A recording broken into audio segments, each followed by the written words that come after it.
Graines de Business, l'émission radio hebdomadaire sur l'entrepreneuriat à Taïwan présentée par Valentin Floquet sur le service français de Radio Taïwan International. Retrouvez toutes les informations de l'émission sur la page Facebook dédiée Graines de Business, mais aussi sur mon compte Twitter personnel ValFR84, dans lequel je partage également des informations plus généralistes sur Taïwan et l'Asie.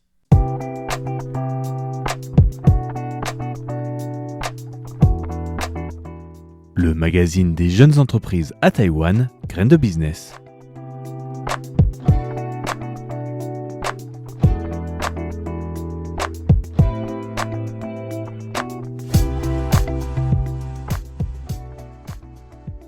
Bienvenue pour ce nouvel épisode de Graines de Business. Merci à tous de suivre l'émission régulièrement.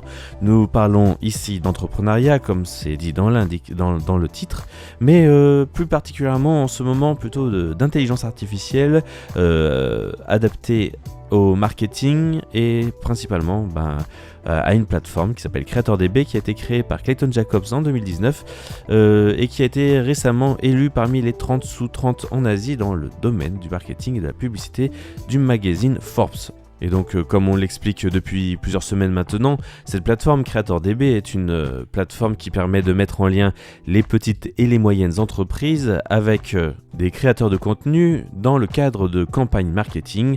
Et le but est donc de fournir tout un lot d'analyses et de données permettant de sélectionner le meilleur créateur de contenu adapté à une campagne.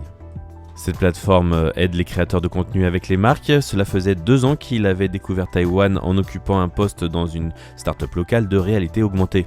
Selon lui, CreatorDB atteint désormais un revenu de plus de 4 millions de dollars américains et une équipe de plus de 30 personnes employées à temps plein. Les clients de la start-up sont des services de VPN comme Surfshark ou NordVPN ou encore le jeu mobile World of Tanks et l'expérience a été tellement enrichissante pour Clayton Jacobs qu'il envisage de publier un livre sur l'économie du créateur de contenu au début de l'année 2024. En attendant, revenons à nos moutons avec notre interview. Nous avions parlé déjà de beaucoup de sujets. Cette fois-ci, nous allons entamer un sujet un peu particulier qui est celui de l'a priori de la taxe célébrité. Nous allons voir ça en détail tout à l'heure. En attendant, je vous mets tout de suite en lien avec Clayton Jacobs et le rapport entre les moyens influenceurs et les plus gros et leur communauté qui est parfois très différent en fait en fonction de la taille, et il y a des chiffres qui ressortent avec ça, c'est ce qu'il explique tout de suite. Cela dépendra des indicateurs clés de performance ou KPI. Dans le cas où c'est une marque qui veut atteindre le plus grand nombre à travers une campagne nationale ou internationale, ils voudront payer le gros influenceur pour atteindre de grandes communautés. Si c'est ce qu'on appelle une campagne de marketing à la performance, qui est le type de stratégie sur lequel nous avons tendance à plus s'intéresser. Il y a beaucoup de créateurs de contenu de taille moyenne, c'est-à-dire avec des vidéos qui font des vues se situant entre 50 000 et 200 000 vues en moyenne par vidéo sur YouTube et qui font des impressions identiques sur les réseaux sociaux. Et cette taille est idéale pour une campagne de marketing à la performance, car nous nous sommes rendus compte que le ratio entre les abonnés ou followers et l'engagement de cette communauté baisse de plus en plus avec la taille de la communauté qui grandit. Donc, le pourcentage de l'audience qui s'engage avec une publication, qui se résume au total de j'aime, en commentaires et en partage par rapport au total d'impressions, baisse de manière linéaire avec l'augmentation du total de personnes abonnées. Par conséquent, si on prend l'exemple d'un influenceur qui fait une vidéo avec 1 million de vues et un autre avec seulement 100 000 vues, et que chacun va vous charger 25 $ taïwanais pour 1000 vues, nous avons constaté qu'il sera toujours plus rentable d'aller avec le créateur, parce que le taux de rendement est statistiquement presque toujours meilleur. Bien sûr, il y a des circonstances dans lesquelles ce n'est pas le cas. Il y a toujours des contre-exemples. Mais lorsqu'il s'agit de construire une stratégie générale, on ne peut pas penser seulement en termes de prix des abonnés ou de nombre de vues, mais ce qui va réellement intéresser la marque est l'engagement créé en retour. C'est-à-dire, quel va être le pourcentage de l'audience qui va être la cible de votre campagne? Donc, lorsqu'il s'agit d'essayer de prédire le retour sur investissement, il y a une tonne de variables qui entrent en jeu. Par exemple, peut-être que le créateur a l'air beaucoup moins cher, mais seulement 50% de son audience fait partie de ma clientèle cible. À côté, vous avez cet influenceur qui est 30% plus cher, mais dont 90% de sa communauté est votre audience cible. Il est souvent plus judicieux de travailler avec le second. Tout ça pour dire que lorsqu'on choisit un budget pour une campagne et vers qui le dépenser, c'est bien plus complexe que juste une formule mathématique avec la taille d'abonnés en ratio, avec le total dépensé ou même un prix par vue. Il faut regarder le taux d'engagement, la décomposition des données démographiques ou encore à quel point le contenu a le potentiel de devenir viral. Et c'est ce qui vous donne la totalité du nombre de vues qu'un créateur est capable de générer. Et certaines sociétés vont préférer un créateur qui a un compte de vues plus stable par vidéo, et d'autres vont préférer parier sur quelque chose de plus risqué avec un créateur qui a seulement quelques vidéos virales et dont le reste du contenu est peu regardé. Il y a une tonne de facteurs dans le cheminement de la décision. Et c'est pourquoi il y a beaucoup de marques qui vont prendre des décisions sur leurs influenceurs en prenant seulement en compte un paramètre ou un autre. Mais pour automatiser un système complet à partir de multiples données et avoir un véritable rapport d'analyse fait par un ordinateur qui va être capable de faire des comparaisons sur le temps, un être humain n'en est pas capable. Et il en va de même pour être capable de prendre une décision. C'est une chose qu'on trouve à peu près sur toutes les plateformes, avec une petite différence sur TikTok. C'est ce que Clayton Jacobs explique tout de suite. TikTok gets a little bit more chaotic just because of their content delivery system being... C'est valable pour toutes les plateformes, même sur TikTok, qui est un peu plus chaotique en raison de leur système de livraison des contenus fait que ce qui prédomine est le contenu pour vous au lieu du contenu que vous suivez. Mais cette tendance est consistante à travers toutes les plateformes.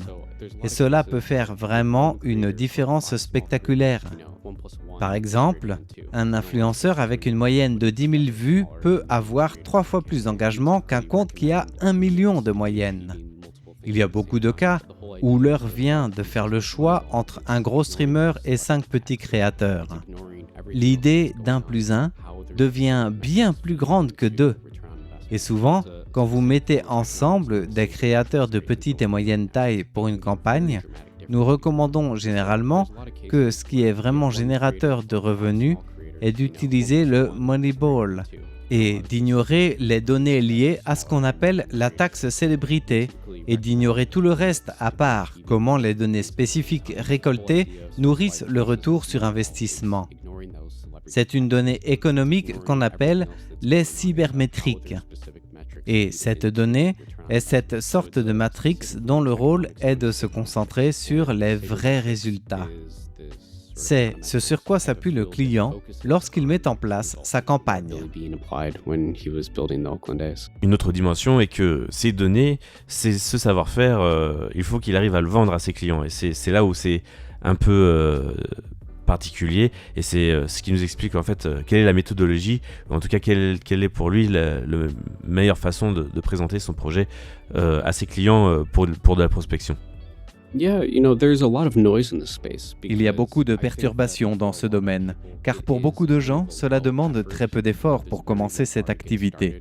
Certains se disent qu'il suffit d'ouvrir une petite agence, avec 3 ou 4 personnes et de prospecter des clients et de travailler freelance. D'autre part, les clients ont des rapports d'analyse beaucoup plus sophistiqués qui permettent de prédire le retour sur investissement. Ce sont 2 niveaux complètement différents qui ont l'air de faire la même chose quand il s'agit de faire une campagne marketing pour les entreprises. Et je pense qu'une chose que les clients apprécient est le fait que nous mettions à disposition une application ouverte et accessible, ce qui permet aux clients de constater le type de données que nous sommes capables de sortir. Ces données permettent de faciliter les prises de décision et je me suis rendu compte que c'était beaucoup plus simple de montrer que de convaincre. Et donc, je leur ai montré le processus que nous utilisons ainsi que toutes les données que nous traitons en leur expliquant « Ici, ce sont les principaux points d'analyse. Voilà les rapports que nous vous présentons pendant le processus de sélection du créateur. Je leur explique aussi que les données que nous présentons à notre clientèle sont les variables que nous avons sélectionnées aussi en interne pour nos propres analyses et que nous avons trouvées pertinentes. Après cela, je leur présente les profils de créateurs qui nous semblent être des valeurs sûres. Et je leur explique comment nous faisons nos analyses et les modèles utilisés pour procéder à la sélection automatique et donner de bons résultats. Ce qu'ils apprécient aussi est d'avoir un historique complet, que ce soit sur les performances précédentes des influenceurs dans des opérations précédentes, mais aussi par la suite dans leurs propres relations avec leurs influenceurs. Et même quand toutes ces informations ne leur semblent pas pertinentes, j'utilise la stratégie dont j'ai parlé tout à l'heure, qui est de leur montrer les différences de performance de leurs compétiteurs après avoir utilisé nos services. Donc j'essaie surtout de donner des preuves du travail que nous réalisons.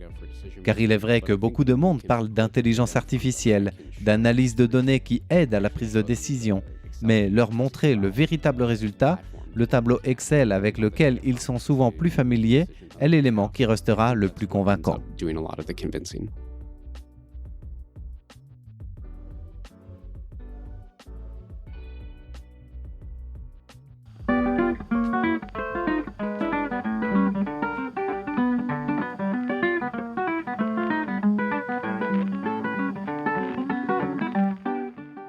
Et voilà comment nous terminons ce sujet avec Clayton Jacobs. Beaucoup de choses encore, pas mal d'informations vraiment très précises sur le détail de gérer une plateforme comme celle-là. Graines de business, c'est terminé pour aujourd'hui. Nous nous retrouvons la semaine prochaine pour un nouveau numéro, toujours en compagnie de Clayton Jacobs. En attendant, merci beaucoup et à bientôt sur Radio Taïwan International. C'était Valentin Floquet, bonne journée à tous.